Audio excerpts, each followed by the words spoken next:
Kadhanni jechuudha warra dibduu gaayilootaa yoomiyyuu hin dhaga'amu. Ermeellaan ani Ruutaa bira deemuuf hin jedha. Bakka Ruutaan jirtu sana osoo namni kamiyyuu jiraachuu baateera ta'e baay'ee natti tola. Yoo namni jiraachuu baate jettee egaa akka ishiin dubbachaa turte argitaniitu. Ashamaa akkam jirtu hordoftoonni Qiddoo Yuutiib marti keessan siniin jechaa. Ermeellaan akka Ruutaan deessee dhageessaniitu jirtu. Haa ta'uyyuu malee anis egaa hin beeku garuu gara fuulduraatti hawwii nan qaba. Borciin kun immoo mucaadha jettanii itti yaadinaa. Namoonni wanta garaagaraa jettanii waan jirtanii fi nuun jetteetoo jirti jechuudha. Egaa yoo dhala barbaaddetta ta'e seeratti iddoo kee beekii lafa kee beekiti jiraadhu. Dubartiin lafa ishii hin beeknee fi iddoo ishii hin beekne gaafa kamiyyuu salphattuudha. Iddoo ishii hin beektu taanaanii tuffatamtuudha jechuudha. Kanaaf iyyuu immoo deebi'ii galisiin jenna. Haa ta'uyyuu malee dhaquun qaba dhaqeen gaafadha jette jechuudha. Gaafa ishiin dhattee balbala rukuttu egaa faranjiin akkam akka inni ta'e argitaniitu jirtu jechuudha. Ishiinis nyaara ishii kutturtee kutaa kana keessa jirti miti. Ermeellaan jennaan dhiifama Ruutaan jennaan eeyyuu jedheen jechuudha. Garuu haa ta'u malee maal barbaacha dhuftee dheeni Ruutaa gaafachuun dhufee jette jechuudha. Ishiinis inni ol seensisuu hin barbaanne eenyudha maqaan ishee Dastaa moo eenyudha eessuma Ruutaa sanatu qo'i gaafachuu dhufte miti olaa seentuu jetteen jechuudha. Sanaa booda ol seentee Ruutaa baga nagaadhaan sii geetteen jechuudha. Sanaa booda ishiinis ameen jetteen jechuudha. Akkamii jedhaniin jechuudha. Gaasaanis akkamitti dhufuu dandeessee maal hojii dhuftee ati hin barbaachistu kanaa booda jechaanidha kan isaanii turan jechuudha. Ishiin garuu isaan galammataa har'umallee nadhiistanii ishii faana haasa'uun dhufee ishii faana ishii gaafachuun dhufee jennaan egaa faranjiin jechuudha baay'eedhuma ishii tuffatee dubarraan mataa ishii gadi qabanii gadi gottotaa waan baay'eetu ture jechuudha. Haa ta'u malee mucaas egaa dhattee ilaalteetoo jirti jechuudha. Osoo akka kootii ana mucaatti agarsiisan ture. Akkasumas immoo mi'a ishiin qabattee dhatte sana jechuudha. Ruutaan itti fayyadamuu hin qabdu. Maaliif jennaan gaashee ishii bira deemtee waatti gootee fiduu dandeessi waan ta'eef qoshaashaatti gadi naquu qabu dhugaa dubbachuudhaaf jechuudha. Itti fayyadamuu hin qabani.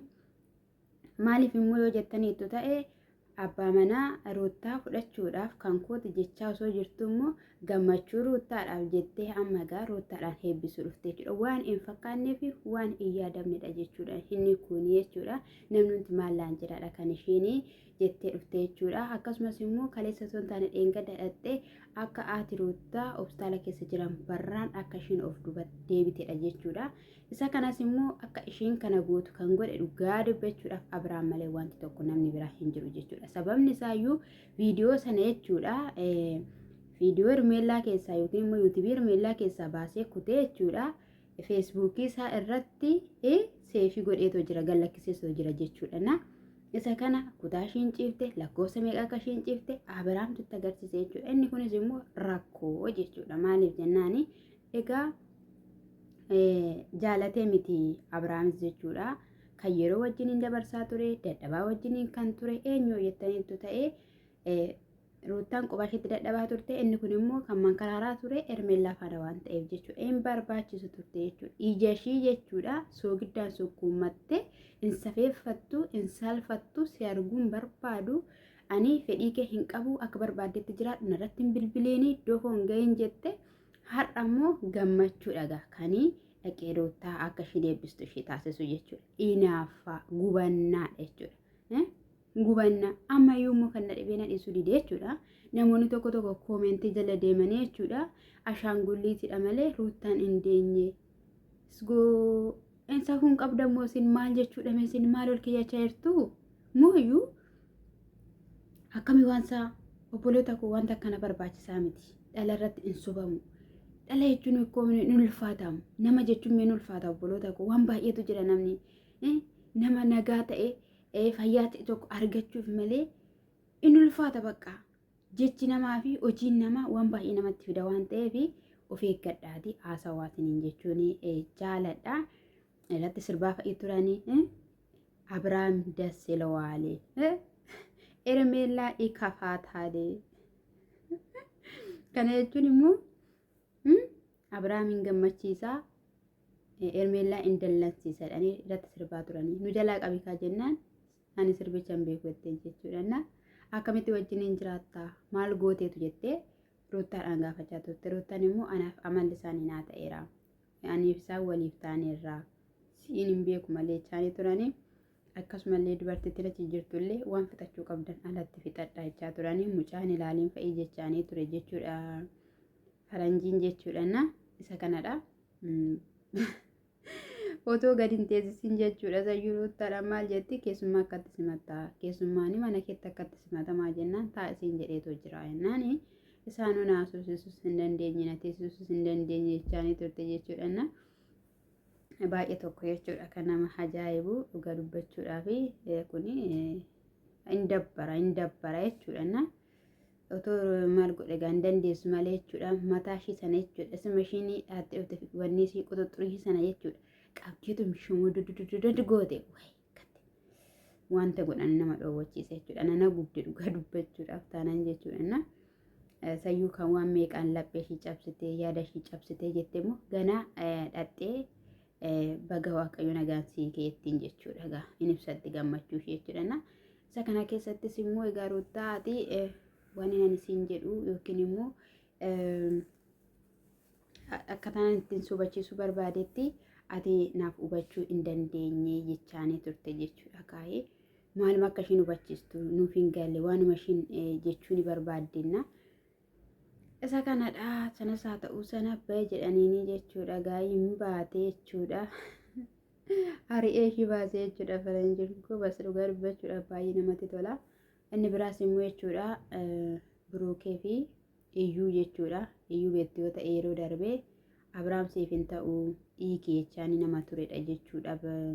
Ruuttaadhaani kaleessa immoo waraqaa isaan barreessanii fidanii maal akka isaan baatanii deemanii nama dhiba jechuudha. Abrahaamidhaan maal jedhuuni mucaan sammuna kana dhalateera miti jennaan eeyyuu jedheeni.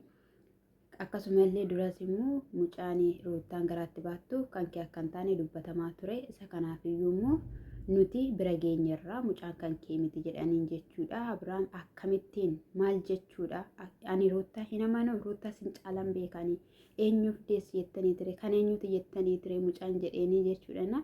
Baay'ee tokko jechuudha wanni ta'aa ture jechuudha. Garuu immoo gammachuu namaatti yeroo bishaan naqan baay'ee nama gaddisiisa jechuudha. Isaan biraankiidha hojiidha jedhaniitu jechuudha. Baay'ee ariifatan jechuudha. Kun immoo gammachuu isaa yookiin immoo gammachuu dhala kanaa barbaadaa hin jiran isaan biraankii fakkisanii waan baay'ee jedhu malee jechuudha. Innillee kinooti miti mucaa sanitti agarsiisuu hin danda'a. Kuni kan namaati jechuun hin danda'amu. Anaan na fakkaata jedhee jechuudha.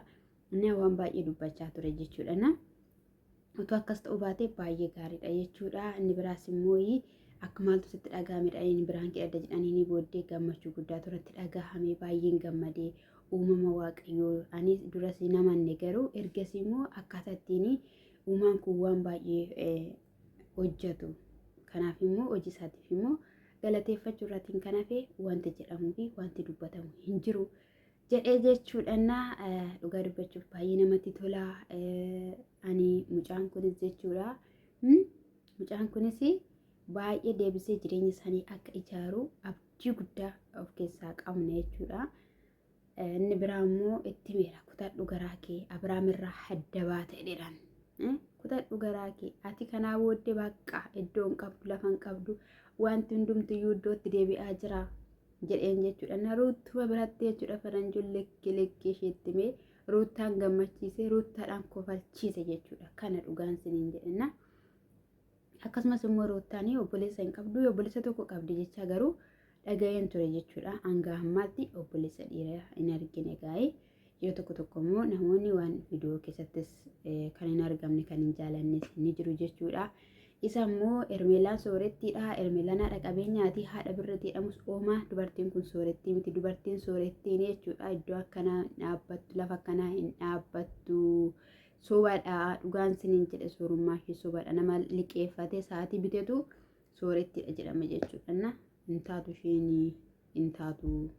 Inna dammoo jechuudha imimmaan namaa gadheedha. Dubartiin tokko namicha haadha manaa qabu jala kaattu dubartiin isheen sun hin boochii imimmaanii miixamatu jira.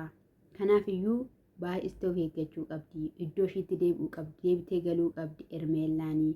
Kana ta'uu baannaan garuu kufaatiin taane kuftii isiniin jechuun jaaladha.